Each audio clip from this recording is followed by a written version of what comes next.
I can screw this up.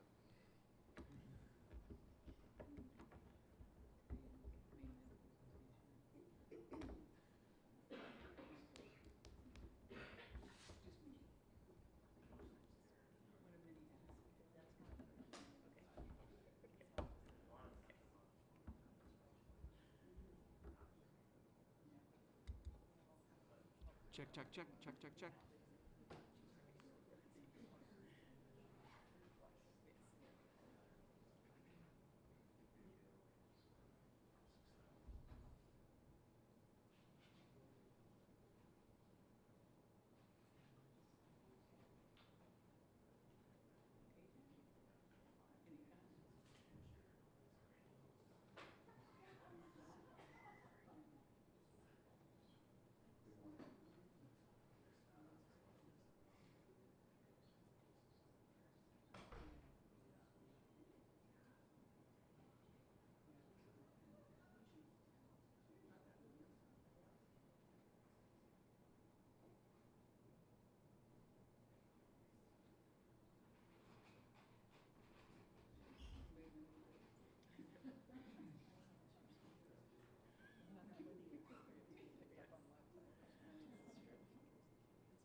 Didn't really consider that.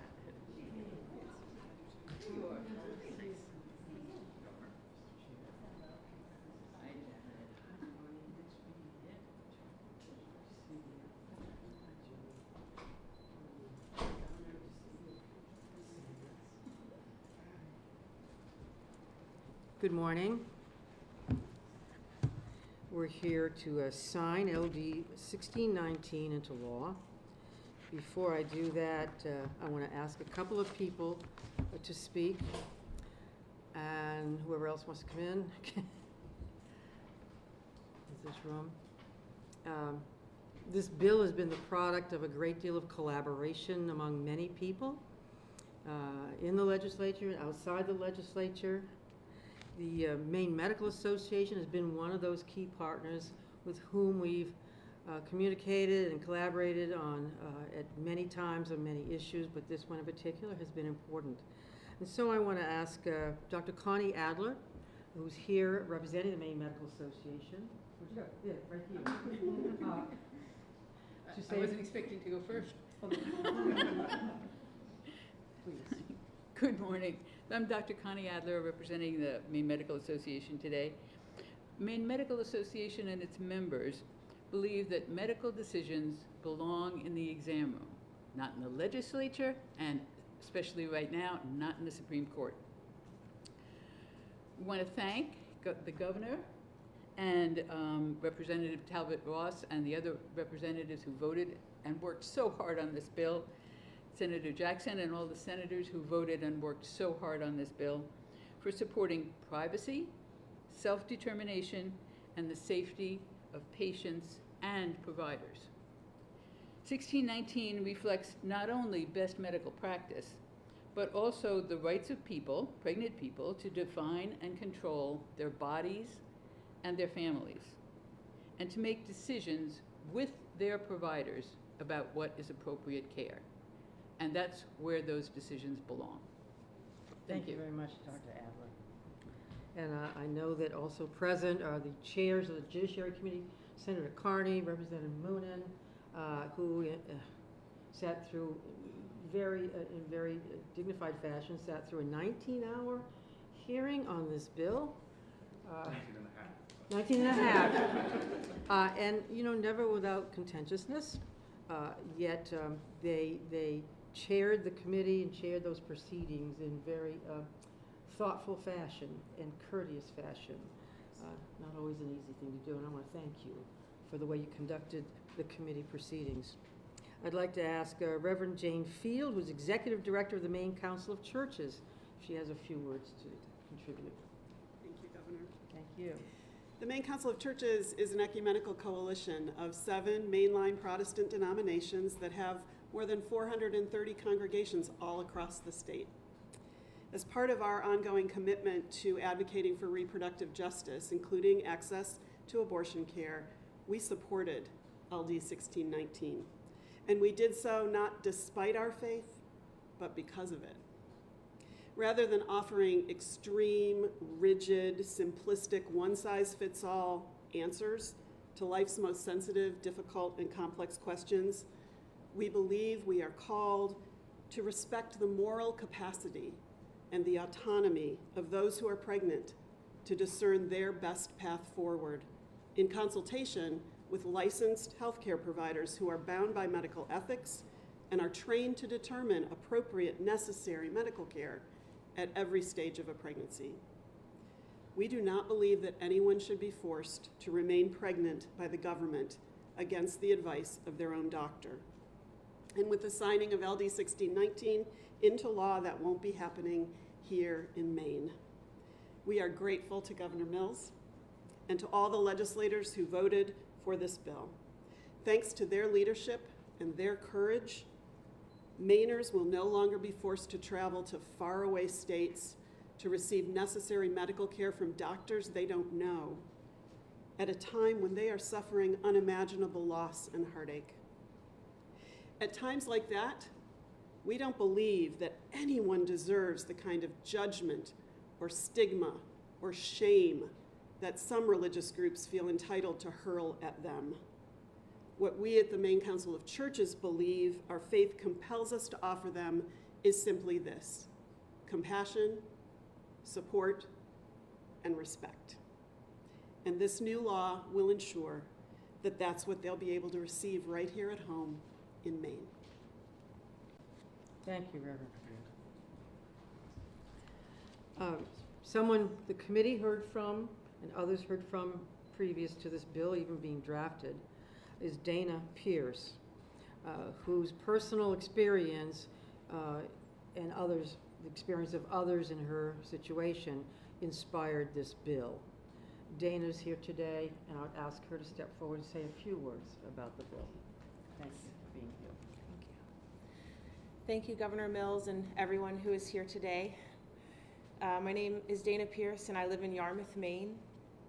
Everyone here has most likely heard my story before, but here's a quick recap. On January 25th, 2019, I was 32 weeks pregnant with my son, Cameron.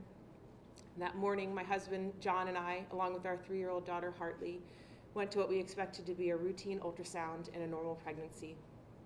However, the scan that day showed that Cameron had lethal skeletal dysplasia, which meant that he would not be able to breathe outside of my body, and he was also suffering from a broken leg and had other healed fractures. The only decision I could imagine making was to relieve his suffering by having an abortion. And importantly, I do want to recognize that another mother might not make the choice that I did, but I would never seek to take that decision away from her. I was lucky enough to have the social and financial resources to access abortion care when I needed it.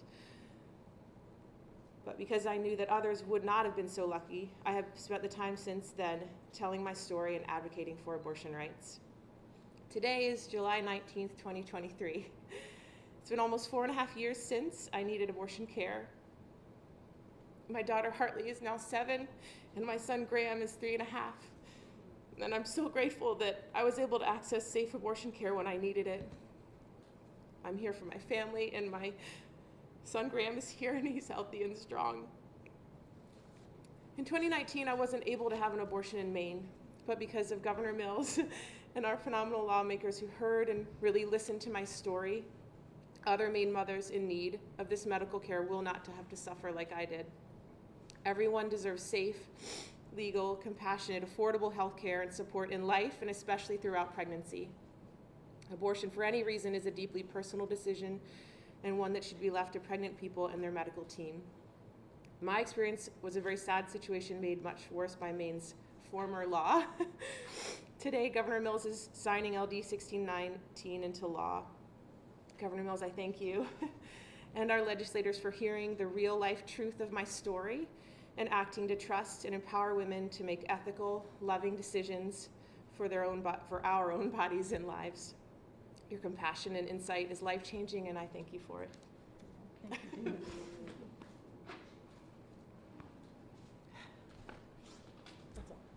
Thank you for having the courage to come forward and say what you had to say and tell the truth. Never easy in an issue like this to put yourself forward, identify yourself, subject yourself to the slings and arrows of opposition forces, and we can't thank you enough. In the year since Roe v. Wade was overturned, more than a dozen states have enacted extreme bans on abortion. As a result, in America today, nearly 1/3 of all American women no longer have access to abortion. It's easy to believe that these attacks on reproductive rights only exist beyond our state's borders, that here in Maine these rights are safe and protected. But this session alone, this legislative session alone, Republican lawmakers in Maine introduced bills to restrict reproductive rights by forcing ultrasounds, by mandating biased counseling, by taking away insurance coverage for low-income people especially, and by restricting access to abortion for rural women. It's ironic to me that this has become partisan because in years past, Republican legislators in Maine were pro-choice. David and Sherry Huber, Linwood Palmer, Joe Sewell, many others fully supported the right to reproductive freedom. But it's become partisan, and that saddens me. We, this year, have turned back these attempts to undermine reproductive rights in Maine, and instead we have preserved and expanded reproductive freedom in Maine. And by signing LD 1619, Act to improve Maine's reproductive privacy laws, we are affirming that Maine people, guided by their medical professionals, their families, their personal and spiritual beliefs, that they will make decisions about their reproductive health care. They will do so, and not politicians. Current Maine law allows for abortion later in pregnancy only to preserve the life or health of the mother. But this standard that we are about to change fails to address the varied and very difficult circumstances faced by some women in their pregnancies. Women like Dana, whose story you have heard. Under our current state law, Dana would have had to become dangerously sick from her pregnancy in order to access abortion care in Maine. Or she would have been forced to give birth to the child knowing that he would almost immediately die. So she had to travel to Colorado, as you've heard, away from her home, her family, and at great personal expense to get the care she needed. That's not right, and today that changes. Maine law must recognize that every pregnancy, like every woman, is different, and that politicians cannot effectively legislate this very personal and very difficult decision and the difficult nuances of abortion care by trying to create exception after exception for when abortions are or are not allowed under law. Instead, we must recognize the complexity of pregnancy. And like every other healthcare procedure, we've got to take government out of the decision-making process and put the doctor and patient in charge. Today, the state of Maine follows best medical practice by modernizing our laws to get politicians out of reproductive health care and make clear that the difficult decision of whether to have an abortion later in pregnancy will be made by a woman and her doctor and no one else. In doing so, we are affirming women's reproductive rights and ensuring that no other woman has to endure the physical, emotional, psychological, and financial burden that Dana did to get the care they need, especially in these rare and heartbreaking circumstances. When I sign this bill into law, an abortion later in pregnancy may be performed, quote, only when it is necessary in the professional judgment of a physician. Only when it is necessary in the professional judgment of a physician. Opponents of this bill have claimed that this bill will allow abortion on demand, quote unquote, or abortion up until birth, quote unquote. These claims are not true. The truth is that no doctor is performing abortions up until the moment of birth, and no pregnant woman is just waking up suddenly and saying, I should have an abortion today. Opponents have called this bill extreme, quote, gruesome, quote, depraved, barbaric, or even, quote, evil. But what is extreme is forcing a woman to become dangerously ill from the pregnancy in order to seek abortion care. What is extreme is forcing a woman to give birth to a child who's going to immediately die. What is extreme is forcing a woman to leave her state to seek care. What is extreme is what's going on in Florida, Iowa, Mississippi, Texas, and other states where abortion is virtually banned by the same radical forces who are calling this bill extreme or radical. This bill is the opposite of that. It is a reasonable, limited, and compassionate response to the failings of current law and their impact on Maine women. When I sign this bill, we will ensure that women like Dana will not have to endure the pain of leaving our state and the comfort of loved ones at tremendous cost just to access reproductive care. Dana, and also Zoe, who's here, who's had a similar experience.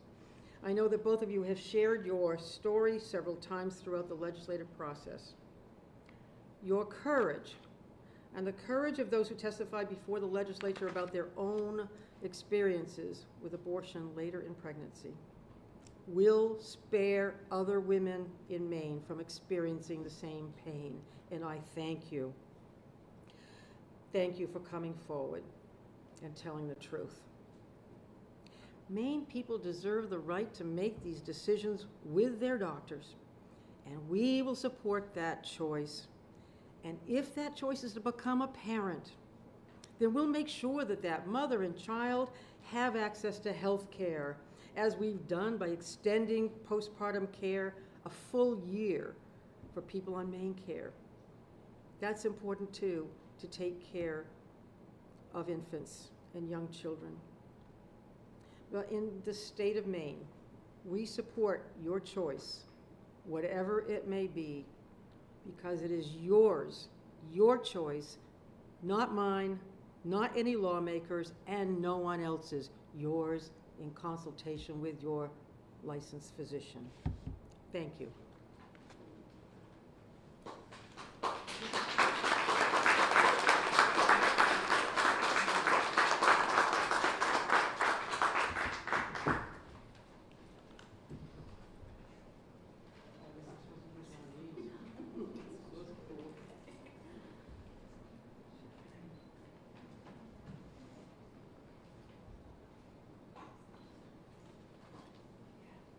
July 19th, right?